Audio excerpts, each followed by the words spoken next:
আসসালামু আলাইকুম। নবম শ্রেণীর প্রিয় শিক্ষার্থীবৃন্দ, তোমাদের সামনে নবম শ্রেণীর ইতিহাস ও সামাজিক বিজ্ঞান বিষয়ের মূল্যায়ন নির্দেশিকা হতে সম্পূর্ণ বইয়ের পারদর্শিতার নির্দেশক সমূহ তুলে ধরছি। তোমরা স্ক্রিনে দেখতে পাচ্ছ।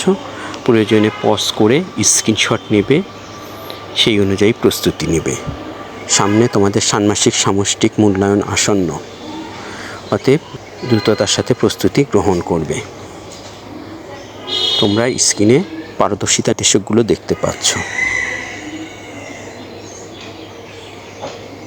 এখন পরিশিষ্ট 2-এ তোমার ইতিহাস ও সামাজিক বিজ্ঞান বইয়ের অভিজ্ঞতা ভিত্তিক কী কী পারদর্শিতা নির্দেশক আছে এবং পারদর্শিতা নির্দেশকগুলি মূল্যায়নের জন্য শিক্ষণকালীন বইয়ের কোন কোন পৃষ্ঠার কোন কোন ছক বা কাজগুলো দেখা হবে সেগুলো ডান পাশে দেওয়া আছে।